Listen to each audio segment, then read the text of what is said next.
name is Michael Oxley. I'm 22 years old and I'm from Reading.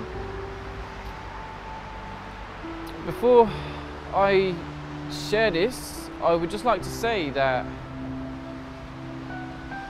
I said to God, when I agreed to do this, I said, if I'm going to do it, I'm going to have to do it honestly. I'm going to have to share some things which I've never said to anybody. Never, ever, ever told anybody. And it's hard for me. But I'm going to start with, I was born in Wales. Had a happy life. Things were good. Moved about a bit, moved to a place called Woodcote, and then moved to a place called Tame. When I was in Tame, things were good. Things were very, very good. I have a lot of good memories. My family were together. Everybody was happy. There were problems, but things were good. Slowly, as my dad went through some personal addictions of his own, my mum began to fall out of love, you know. And I kind of, I don't know, they just separated. My mum left. I remember we jumped on a bus one day and we left. We moved to Oxford before that though, sorry. Moved to Oxford and then I didn't like it at all. We were living in a bedsit. In a two-bedroom bedsit. We had two bedrooms, one for me and my brother and sisters, and one for my mum and dad. We eventually got a house, but yeah, my mum left my dad, moved to Reading, and them separating really, really hit me hard. I don't know if my mum ever knows how it hit me, but it hit me hard. That was when I was 8. When I was 9, I started getting in trouble, you know. Didn't know, my mum was working ridiculous hours. She never really had the time to spend with us. So I started spending time with people on the street, you know. Spending time with friends, not good people. And when I was 9 years old, I started smoking just through peer pressure. And then started just getting in trouble, hanging around on the street. I remember at the age of 9 years old, I got arrested. At the age of 9. Something I didn't do, I will say. I wasn't involved, I was just there, but I got arrested. And I just started causing a lot of trouble. My mum couldn't cope. She just couldn't cope with me. I was uncontrollable. So she sent me to live with my dad in Milton Keynes.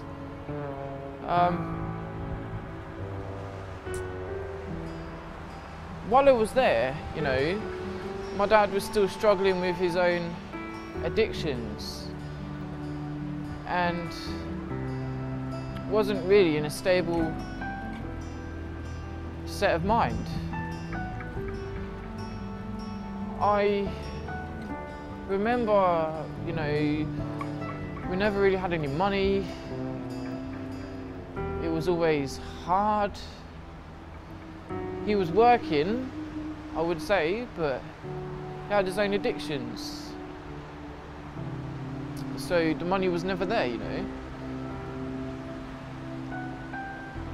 And because of his addiction, he had a lot of mental issues. And I remember one day after school,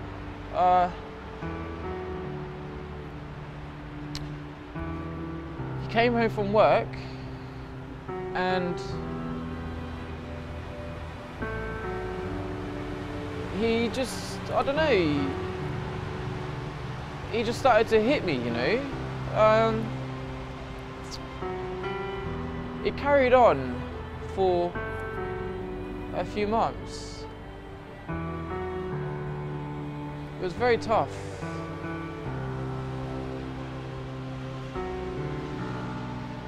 Got to the point where he, I don't know, I don't think he even showed any emotion towards it anymore. I think it didn't even affect him.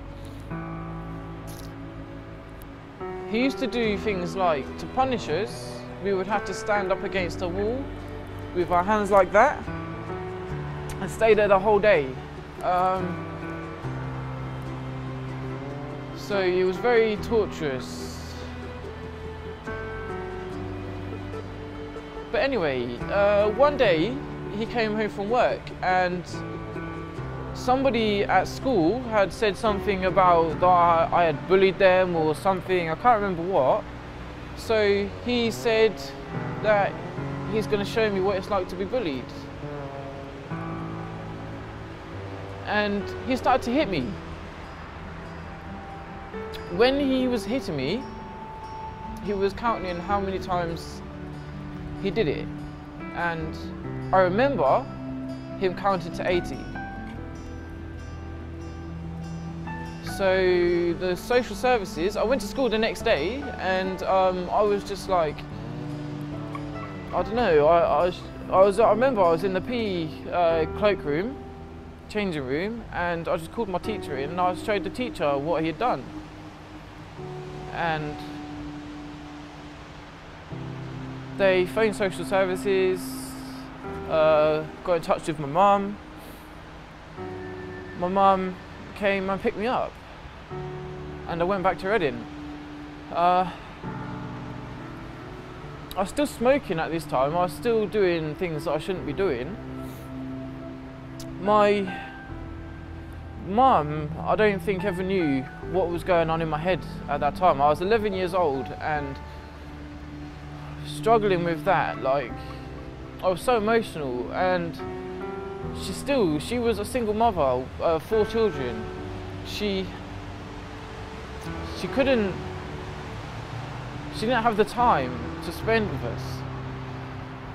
So,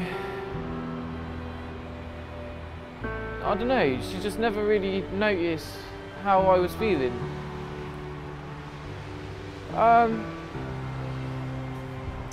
And then, I mean, one day, I had a few friends over and they just started talking about, yeah, let's go and get some hash. Let's go and get some hash. I didn't even know what that was. Didn't have a clue. So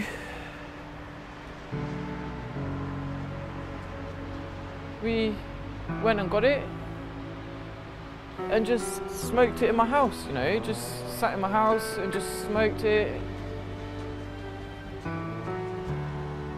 And then I didn't even enjoy it, to be honest. For me, I didn't like it at all. But I noticed that it was an escape. I was escaping the feelings and the anger and all the emotions that I was going through. I escaped it. So me and one of the friends that I was with, we started to use it more and more.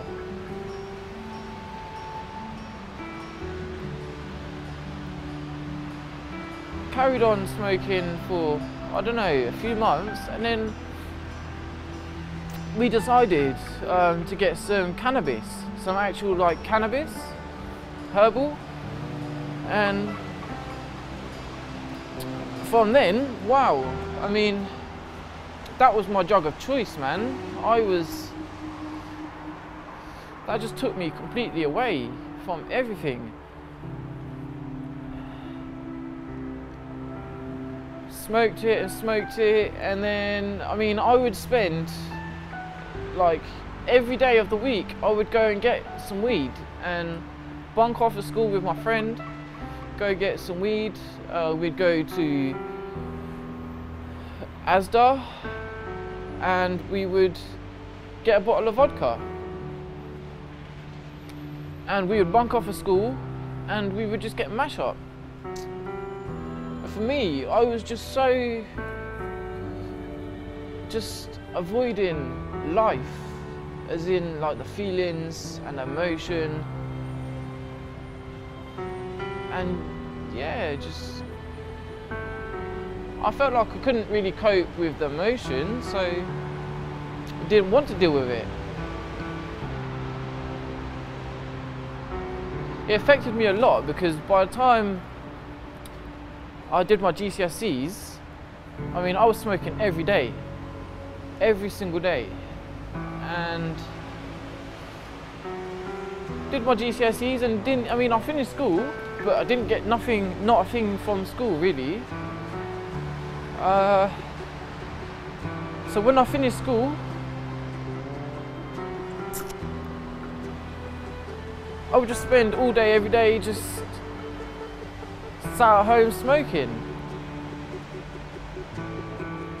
But during school, I was still, like I said, emotionally I wasn't there, so I was causing a lot of trouble at home. My mum kicked me out. I went to live with my auntie and uncle. I lived there for about a year and a half, I would say.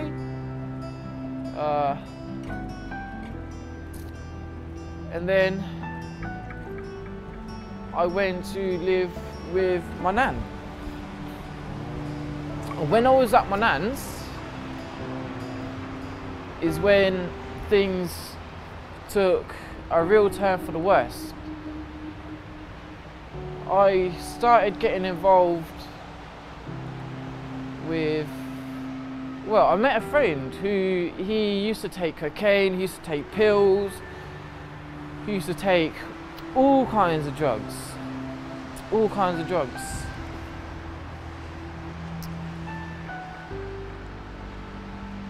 And he introduced me to them. And I started off, we took some cocaine. I took some cocaine with him one time. I didn't even know what I was doing. Didn't even know how to do it, you know. But yeah, I continued to take it. I built up an addiction to it.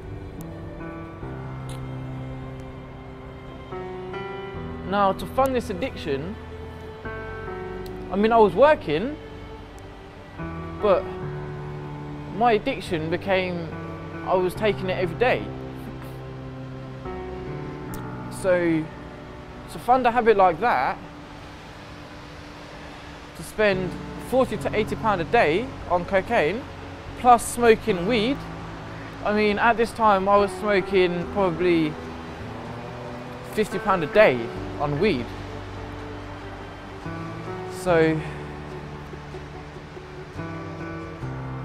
I had to find a way of funding it, so I started to sell weed.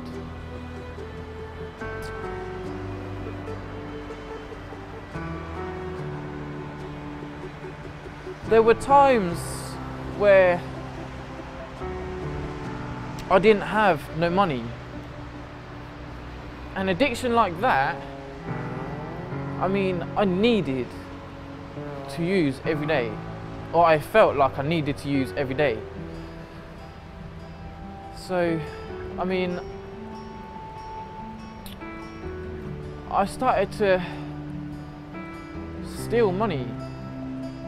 I started to, you know, go into my nan's purse and steal money out of her purse. I didn't want to, really didn't want to. But it wasn't me doing it, it was the addiction. So overpowered.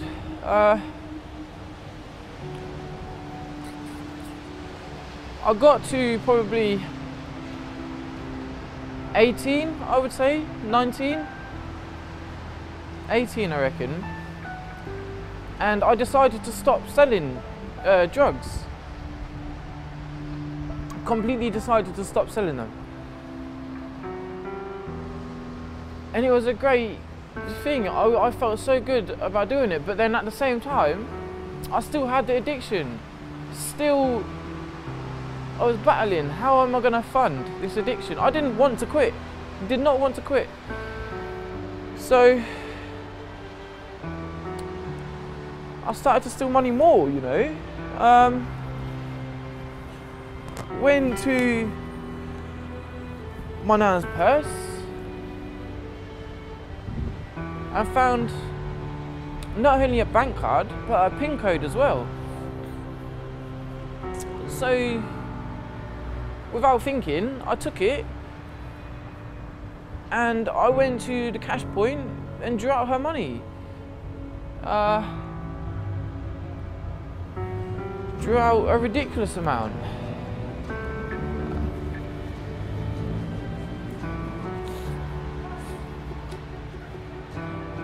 She found out, of course, and kicked me out. So I went to live with my mum, went back to my mum's. She took me in, you know, she said that, you know, I've got to make a lot of changes, but she took me in.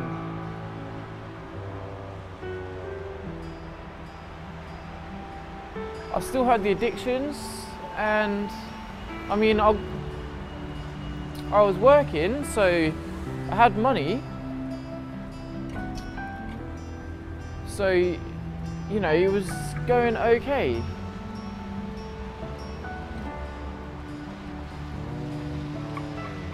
I started, met a few friends, and we were walking down the road one time, and my friend went into the bookies. And he came out and he asked me if I have £2. I gave him that £2, and within literally, what, 2-3 minutes, he came out with £36. And from that moment,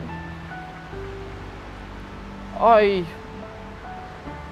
had seen something that I'd never seen before. I had seen an easy way, legitimately, whatever that word is, legitimately, of making money. He made it seem so easy, so easy. So I started to spend a little few quid here, few quid there, £5 every now and then. But pretty quick, it became something that I was doing every day, you know. And any gambler will tell you, if they're being honest, you'll never win.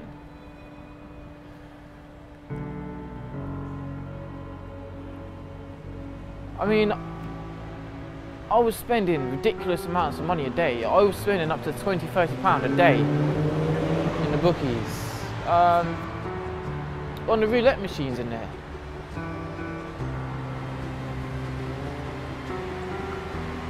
Moved on to playing poker. Me and my friends, every night, literally every night.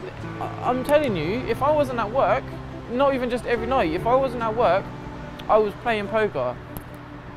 There's one on Facebook.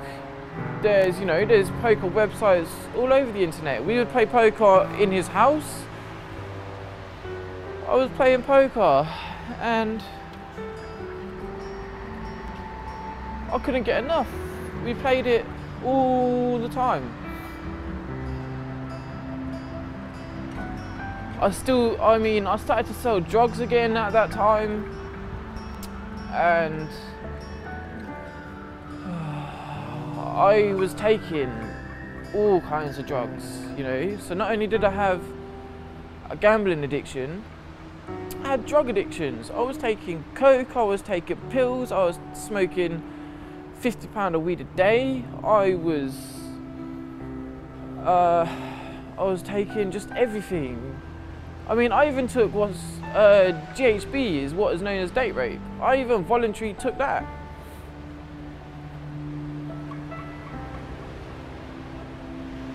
And there was a time where I didn't have any money. Did not have any money.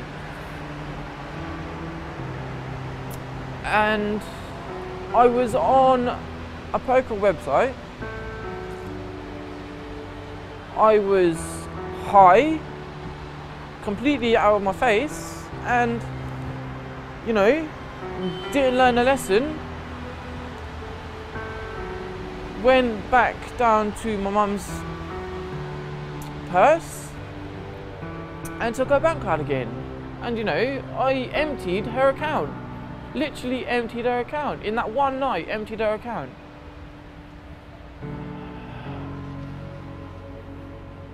Didn't care to me, you know. At that time, I was severely depressed. Severely depressed. I'm not saying this is an excuse, but I didn't care about anybody. Didn't care. I had no care in the world for anything. I didn't care about myself, didn't care about anybody. So it didn't really faze me too much. It didn't bother to me at all that I just destroyed my mum. Of course, I mean, when I left my mum, she didn't even know. Went downstairs the next day and I had to face my mum, and that is the hardest thing I ever had to do. The hardest thing. I went down and, you know, I was chatting to her as though it hadn't happened.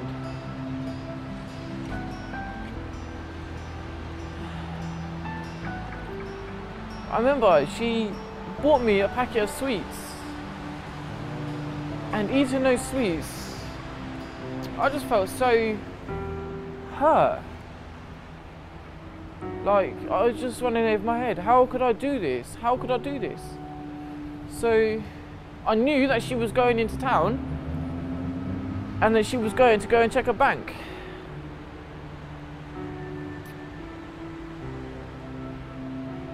And I literally, that day, just packed a bag with some clothes and just left. Just left. When I left, she didn't even know that I'd left. I didn't say bye or anything. I just left.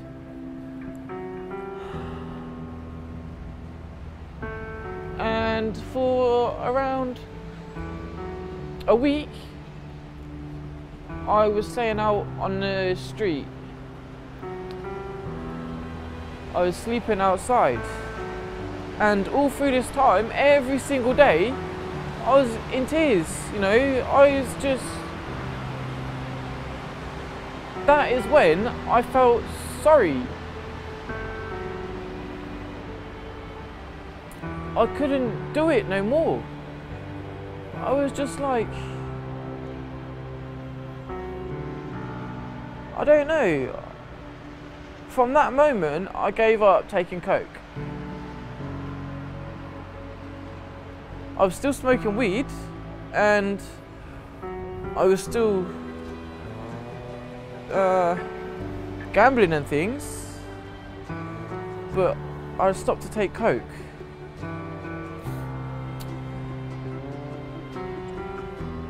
And after about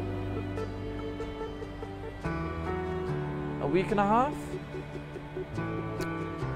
one of my friends, his mum let me stay at her house. I was there for about 2-3 weeks,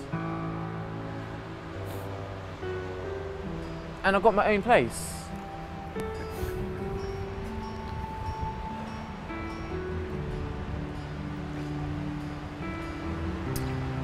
When I got my own place, I had nothing. I was so happy, but I had nothing. I was like, right, it's time for me now to make a fresh start. To become who I should be. To become the man that I need to make. But while I was there, you know, I had no money. So I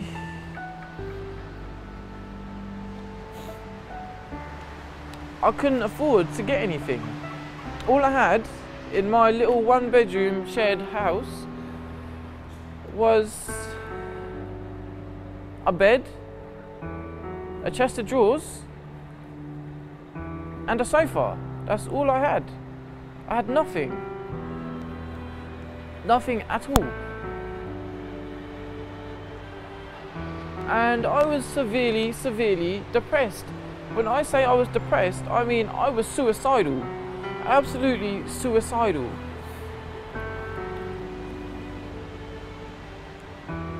I remember I used to walk over, there was a certain bridge, and I used to walk over it almost every day. And there'd be cars coming underneath, and I would walk past it, walk over it every day and think, is today the day that I jump over that? Is today the day that, you know, I just take that leap?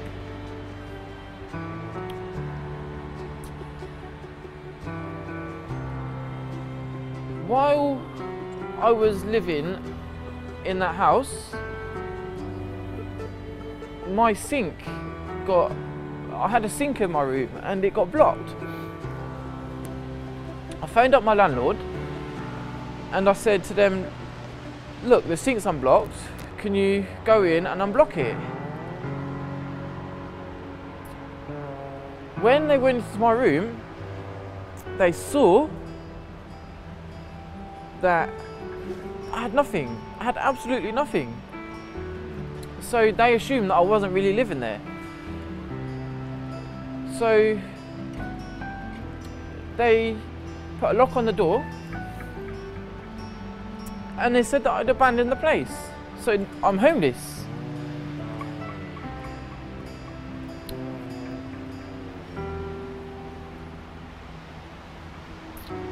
I went back to my nan's. Now, it's only now that I think about it, now that I know what love is, I think to myself and I think, what love did my nan have? Not once did she let me stay there, and I did everything that I possibly could to hurt her. I did one of the worst things you could do to hurt somebody. She let me back. I was staying on the sofa and I was depressed, severely depressed by this time still. Severely depressed.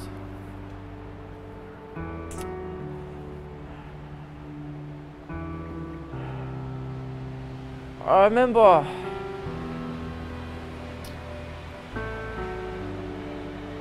I still had an addiction to gambling, and it was coming up to my birthday, and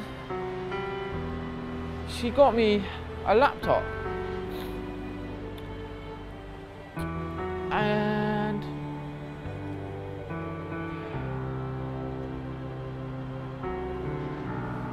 about, say, 4 or 5 weeks after I got the laptop, I started to play poker again. Started to really play a lot of poker.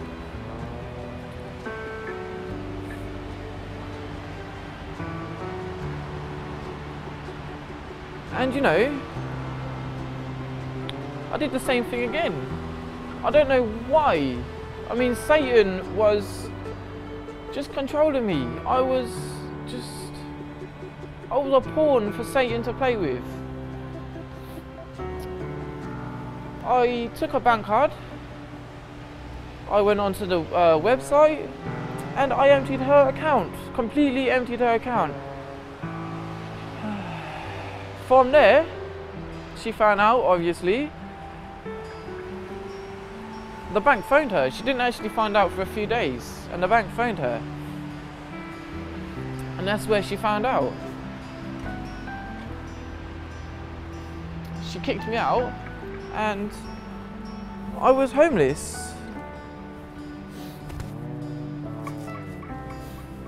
I was on the street.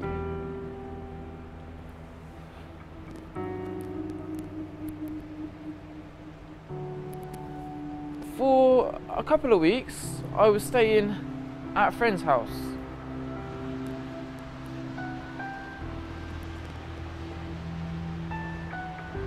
And while I was there, one of my friends who went to visit, he told me that about his mum. He said she works in a charity shop. She's the manager of a charity shop. And it's a good idea if I go and volunteer.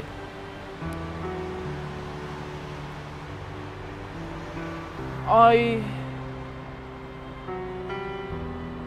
went, I got involved, and I really enjoyed it. Really, really enjoyed it. I was working there probably for about 3 weeks, I would say. And then by this time, the person I was staying with, he had asked me to leave. So I had nowhere to go, absolutely nowhere. So I was back on the street. And so after around 3 weeks working there, my manager prayed with me. She was a Seventh-day Adventist, and she prayed with me. And when she prayed with me, you know, something happened. I broke down. I was in tears. It was just streaming down my face.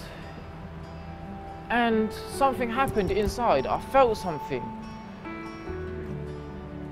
I took something away from that which I couldn't explain, could not explain. I had a feeling of just happiness.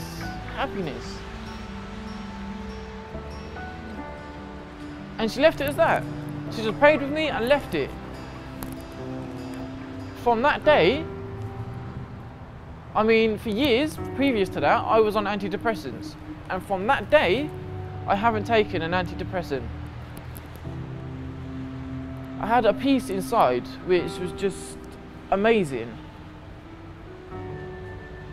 A week later, I took a Bible. I just grabbed a Bible. Nobody offered it to me. Nobody said, here, take a Bible. Nobody said I should start reading it or anything. And I just started to read it. Within 2 hours of reading that Bible, still being on the street, I just went to a park, just sat in the park and just read the Bible. And within 2 hours, I read the whole of Matthew. Didn't tell no one that I had taken a Bible.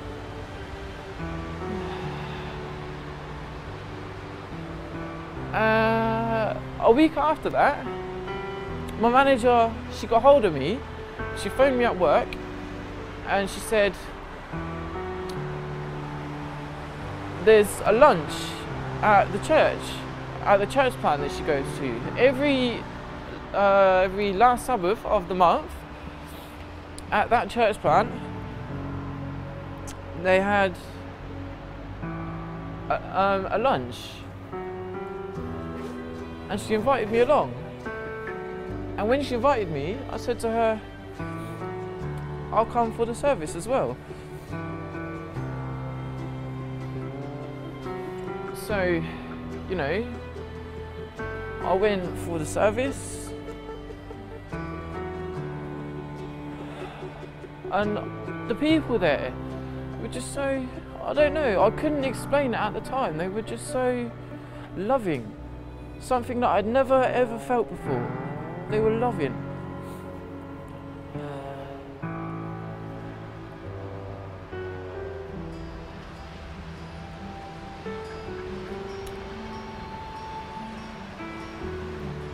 The Sabbath school, I mean, I didn't even know what a Sabbath was. Didn't have a clue what the word Sabbath meant.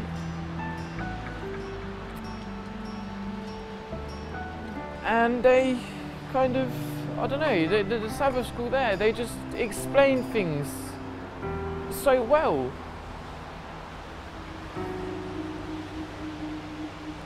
For me, I didn't even want to take anything really from it, you know. It was more for me just about life lessons, about learning how to be good. That was something that I'd never known, how to be good. So I continued to go for weeks. I was going, didn't really know what they were talking about a lot of the time, but I was going. And eventually, I was learning more and more. And I was starting to realise things about God and about Christ, you know, about the love that He has. And I started to feel it more and more inside. I started to feel the Holy Spirit, you know. I would say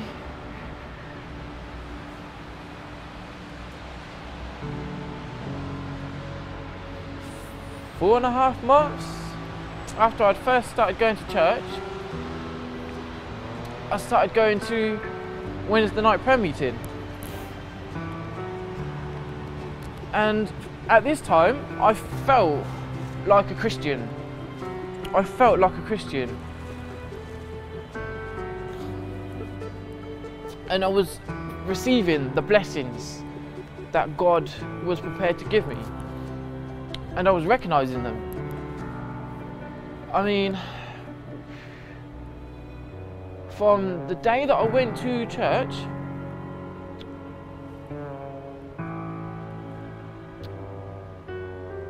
I don't think I ever spent another night outside. I'm pretty sure I didn't actually spend another night out on the street.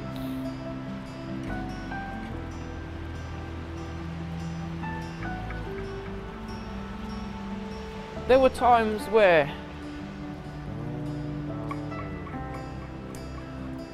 I was desperate for some money, you know. There was a time where I had only received half a payment of what I would normally get.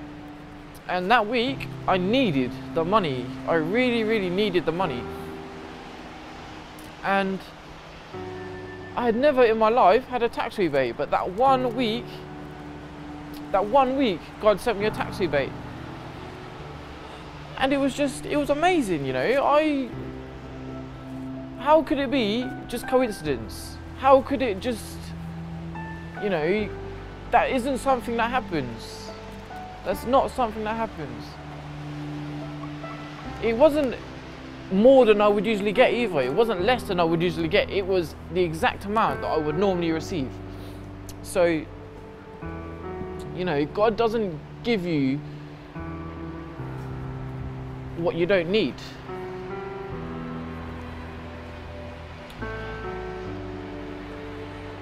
So things were happening, powerful, powerful things, and I was recognizing it. I couldn't explain any other way of it happening, you know. Things like that never happened to me before.